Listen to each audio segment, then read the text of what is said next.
10월 10일 월요일 진실, 거짓말, 오해.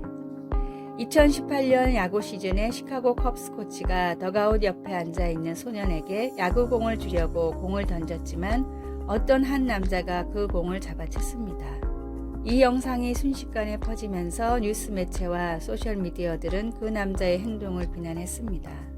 하지만 이 영상을 봤던 사람들은 그 전후 사정을 알지 못했습니다. 초반에 이 남자가 파울 타구 공을 잡아서 소년에게 줬고 또다시 그쪽으로 오는 공들이 있으면 서로 나눠 갖기로 약속했던 것입니다. 안타깝게도 24시간이 지나서야 이런 사실이 알려졌습니다. 시청자들이 이미 무고한 사람을 나쁜 사람으로 만들어 해를 가한 뒤였습니다. 우리는 부분적인 정보만 가지고 모든 사실을 아는 것처럼 생각할 때가 너무 많습니다.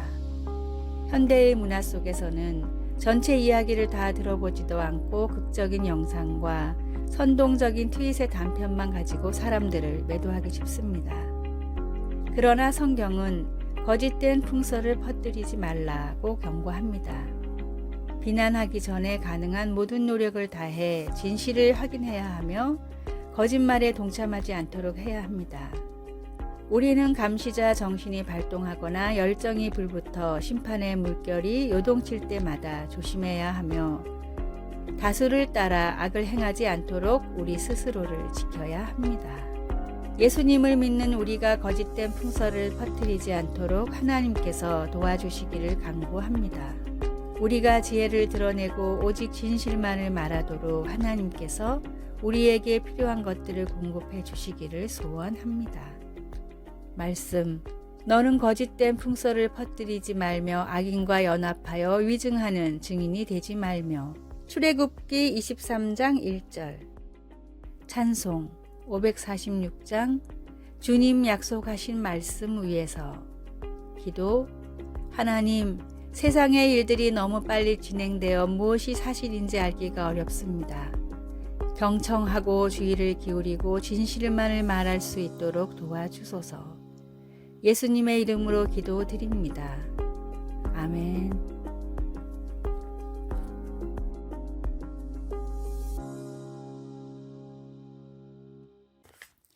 (10월 11일) 화요일. 노력으로 전달되는 사랑. 영국 브렌트 우드 지역은 다양한 이민자들이 모여 사는 우범지대로 유명합니다. 이곳에 부임한 안드리아 선생님은 첫 수업에서 아이들이 영어를 못 알아듣는다는 사실을 알고 큰 충격을 받았습니다. 어려운 환경에서 살다 겨우 이민을 온 아이들은 교육을 제대로 받지 못했기에 영어를 제대로 하는 학생이 한 명도 없을 정도였습니다. 말이 통하지 않으니 아이들은 제대로 교육을 받지 못했고 졸업을 한 뒤에는 말이 통하는 사람끼리 어울려 범죄를 저지르는 갱단이 됐습니다. 안드리아 선생님은 이 악순환의 고리를 끊어야 한다고 생각해 아이들이 사용하는 언어를 배워서 제대로 된 교육의 기회를 주기로 했습니다. 영어를 모르는 아이들을 위해 언어를 공부하다 보니 선생님은 어느새 35개 국어를 하게 됐고 결석을 하는 아이들은 가정으로 찾아가 부모님을 설득시켰습니다. 마치 계란으로 바위치기 같았던 안드리아 선생님의 도전은 브렌트 우드 지역의 학생들이 영국의 상위 5%의 학업 성취도를 내면서 꽃을 피웠고 이 노력을 인정받아 세계적으로 가장 뛰어난 교사에게 주는 지구촌 교사상을 수상했습니다. 최선을 다하는 노력은 상대에게 진심으로 전달됩니다.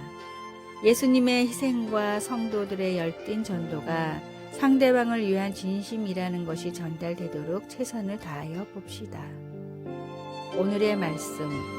주여 무슨 일이니이까? 천사가 이르되 내 기도와 구제가 하나님 앞에 상달되어 기억하신 바가 되었으니. 사도행전 10장 4절. 오늘의 찬송 297장 양 99마리는. 오늘의 만나. 맡겨주신 본분을 최선을 다해 감당하는 청지기가 되게 하소서. 조금 부족하고 힘들지라도 최선을 다해 복음을 감당합시다.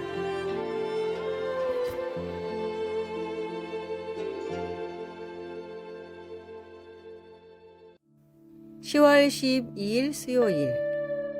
하나님은 잘 들으십니다. 가정에서 사용하는 스마트 기기들에 내재되어 있는 음성 보조 장치는 가끔씩 우리가 하는 말을 잘못 알아듣습니다. 6살 된 어린아이가 집에 있는 새로운 기기에 대고 과자와 인형집에 대해 얘기했는데 나중에 아이 엄마는 과자와 인형집이 배달되고 있다는 이메일을 받았습니다. 런던의 어떤 가정에서는 주인이 온라인으로 물건을 사본 적이 전혀 없었는데 말하는 앵무새가 주인 모르게 금으로 된 선물 박스 패키지를 주문한 일도 있었습니다. 또 어떤 사람은 기기에게 거실 불을 켜라고 했더니 방은 없습니다 라는 대답을 들었습니다. 그러나 우리가 하나님께 이야기할 때 하나님이 그렇게 잘못 알아듣는 경우는 전혀 없습니다. 하나님께서 결코 혼동하지 않으시는 이유는 우리 마음을 우리보다 더 잘 아시기 때문입니다. 성령님은 우리의 마음을 살필 뿐만 아니라 하나님의 뜻도 이해하십니다. 바울 사도는 로마에 있는 교회들에게 하나님께서 우리를 성숙시켜 그분의 아들 예수님을 더욱 닮게 하겠다는 그분의 선한 목적을 이루시겠다고 약속하신다고 말했습니다. 우리의 연약함 때문에 우리가 성장하기 위해 무엇이 필요한지 모를 때조차도 성령님은 하나님의 뜻에 따라 우리를 위해 기도하십니다. 하나님께 어떤 말을 해야 할지 고민되고 무엇을 어떻게 기도해야 할지 모르겠습니까? 속마음을 진심으로 말해 보십시오. 성령님은 하나님의 목적을 이해하고 그것을 이루실 것입니다. 말씀, 우리가 알거니와 하나님을 사랑하는 자에게는 모든 것이 합력하여 선을 이루느니라. 로마서 8장 28절. 363장 내가 깊은 곳에서 기도, 하나님 감사합니다. 그런 하나님을 그리고 다른 많은 이유로 하나님을 사랑합니다. 제 생각을 하나님께 표현하면 하나님께서 이해하신다는 것을 믿을 수 있도록 도와주소서. 아멘.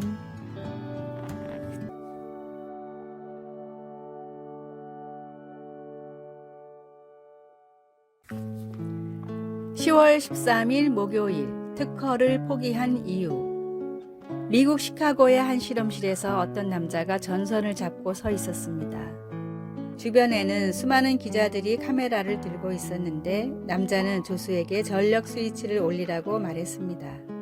조수가 스위치를 올리자 고주파 전기가 남자의 몸을 통과했고 기자들은 플래시를 커트리기 시작했습니다. 꽤 오랜 시간 몸에 전기를 흘려보냈지만 남자에겐 아무런 이상이 없었습니다.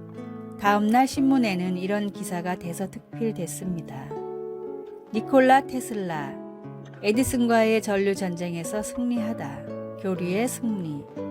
전기를 공급하는 방식을 놓고 에디슨과 신경전을 벌인 테슬라가 교류의 효율성과 더불어 안정성을 입증하며 완벽히 승리를 거둔 순간이었습니다. 테슬라는 이 발명으로 막대한 부를 축적할 수 있었으나 특허를 포기하며 교류를 인류에 도움이 될 시스템이 되도록 노력하겠다는 특허층의 약속만을 받아냈고 이로 인해 모든 나라가 교류를 쓸 수 있게 됐습니다. 가진 사람들의 폭력이 가난한 사람들에게 굴욕을 주는 세상이 아니라 과학의 산물이 인류의 윤택한 삶에 도움을 주길 바란다는 테슬라의 신념 때문이었습니다. 테슬라의 신념과 결단으로 세계가 전기를 편하게 쓸 수 있게 됐듯이 하나님의 아들이신 예수님의 낮아짐으로 우리가 죄와 심판에서 구원받을 수 있게 됐습니다. 끝까지 포기하지 않으시는 하나님의 귀한 사랑의 가치를 마지막까지 잊지 마십시오. 오늘의 말씀, 맡은 자들에게 주장하는 자세를 하지 말고 양무리의 본이 되라. 베드로전서 5장 3절.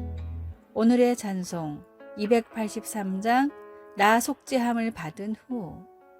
오늘의 만나 세상에서 가장 귀한 하나님의 사랑을 느끼며 살아가게 하소서. 독생자를 주실 정도로 나를 뜨겁게 사랑하신 주님을 높입시다.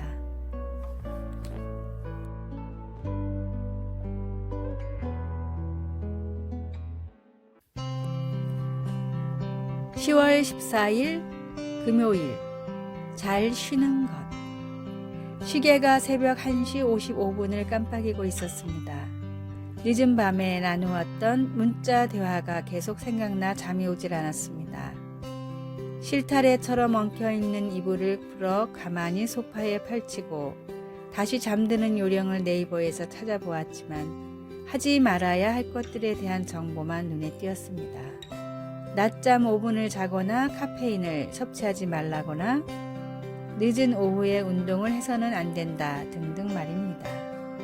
태블릿으로 계속 읽어가는데 늦은 시간까지 스크린 타임을 가져서는 안 된다는 팝업도 보게 되었습니다. 잘 쉬기 위해서는 이렇게 하지 말아야 할 일들이 있습니다. 구약에서는 하나님이 휴식을 위해 안식일에 하지 말아야 할 규칙들을 주셨고 신약에서는 예수님이 새로운 길을 제시해 주셨습니다. 예수님은 규칙들을 강조하시기보다는 제자들에게 그들과의 관계를 강조하셨습니다. 수고하고 무거운 짐진 자들아 다 내게로 오라. 내가 너희를 쉬게 하리라. 이전 구절에서 예수님은 주님이 우리에게 보여주신 하나님 아버지와 하나라는 지속적인 관계를 언급하셨습니다. 예수님이 하나님 아버지로부터 지속적으로 누리셨던 도움을 우리도 똑같이 경험할 수 있습니다. 잠을 방해하는 활동들은 피하는 게 현명하지만 그리스도 안에서 잘 쉬는 것은 규칙보다는 관계와 더 관련이 있습니다. 우리는 읽던 것을 끄고 내 마음의 짐을 예수님의 내게로 오라고 초대하는 베개 위에 내려놓아야 합니다. 말씀, 수고하고 무거운 짐진 자들아 다 내게로 오라. 내가 너희를 쉬게 하리라. 마태복음 11장 28절. 찬송 287장 예수 앞에 나오면. 기도. 예수님, 주님과의 지속적인 관계 속에서 제가 쉴 수 있도록 불러주시니 감사합니다. 예수님의 이름으로 기도드립니다. 아멘. 아래의 빨간색 글자 구독을 누르시어 더 많은 전도의 열매를 맺으시기를 기도합니다.